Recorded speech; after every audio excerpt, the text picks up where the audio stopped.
Lamine Yamal élu meilleur joueur du mois de septembre.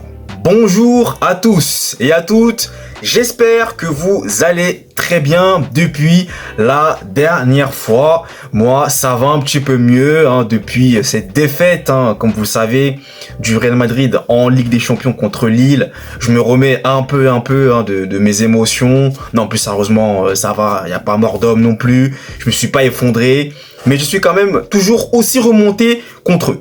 Mais bon, écartons cette parenthèse-là.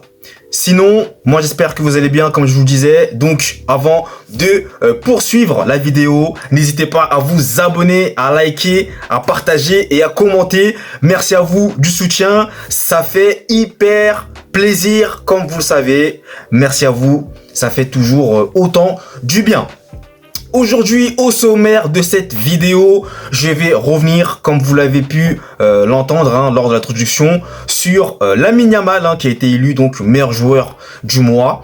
Et je vais conclure par vous parler d'une très mauvaise nouvelle malheureusement concernant l'ex maintenant désormais entraîneur du Sénégal, à savoir Aliou Cissé. Donc, on perd pas de temps, on va commencer par parler, comme vous le savez, donc de Lamine Yamal. Et comme je le disais en intro, eh bien, il a été élu meilleur joueur du mois de septembre. Donc, je pense que très clairement, on ne va pas non plus polémiquer très longtemps. C'est entièrement mérité. Lamine Yamal, depuis le début de saison, est décisif, que ce soit en marquant des buts ou en faisant des passes décisives. Il est décisif à tous les matchs du FC Barcelone. C'est exceptionnel. Certes, il ne marque pas beaucoup de buts en ce début de saison, mais il est décisif à tous les matchs. Rendez-vous bien compte. Je tiens encore à le répéter et à le dire. Lamine Yamal, 17 ans d'âge, et oui, effectivement, faut toujours rappeler son âge, parce que ce qu'il fait à son âge est effrayant, comme l'a bien dit Antonio Rudiger, qui d'ailleurs a fait l'éloge de Lamine Yamal. Mais comment ne pas faire son éloge quand on a un génie comme cela de sa trempe? Et dites-vous que sa marge de progression est encore, mais très haut. Il y a un gap encore que Lamine Yamal peut franchir, et c'est là où c'est vraiment effrayant. Rendez-vous bien compte, entre sa finition chirurgicale, à tout moment s'il frappe, ça peut être but, gaucher en plus, vous voyez où je veux en venir, comme un certain Lionel Messi.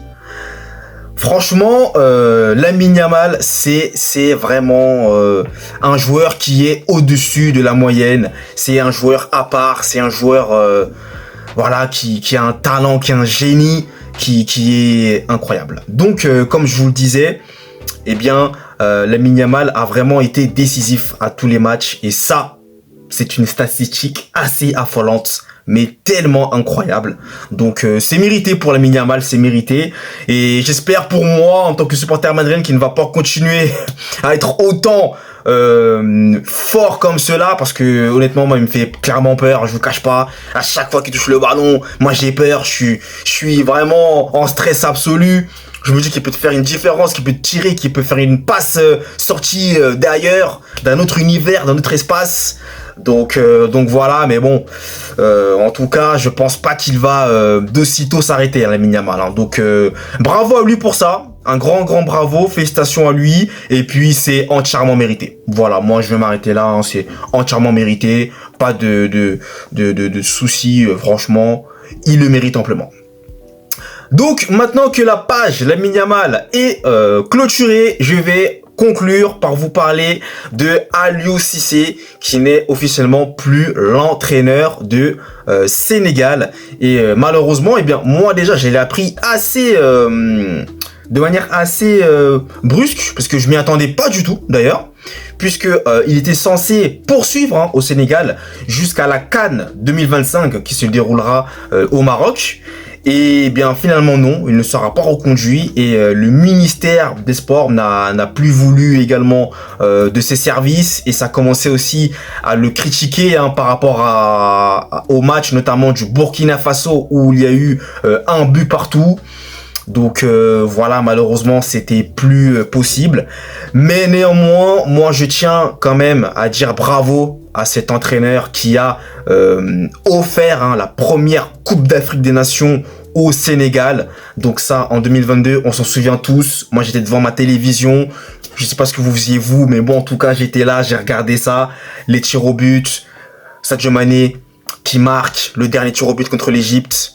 C'était vraiment un moment historique pour le Sénégal, un moment inoubliable. Et ça, on pourra pas lui enlever. Donc un grand bravo, un grand respect à cet homme qui a vraiment accompli ce devoir-là d'offrir cette Coupe d'Afrique des Nations que le Sénégal recherchait depuis tant longtemps.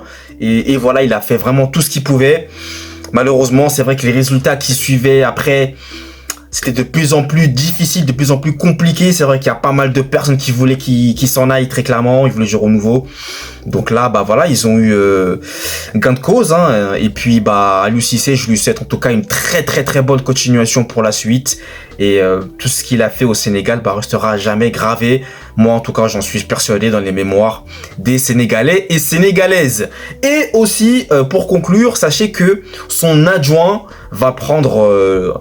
en attendant de trouver un entraîneur définitif, là l'intérim, donc voilà, ça sera Pape Thiaw qui prendra donc l'intérim en attendant que l'on trouve un successeur à Aliou Cissé. Voilà, donc je termine cette vidéo de manière assez négative, désolé, mais bon voilà, je tenais à vous l'informer et vous le dire. Donc merci à vous d'avoir suivi la vidéo, et nous, vous le savez, eh bien on se retrouve très vite pour de nouveaux débriefs et de nouvelles vidéos. Allez, peace! Passez une très bonne journée.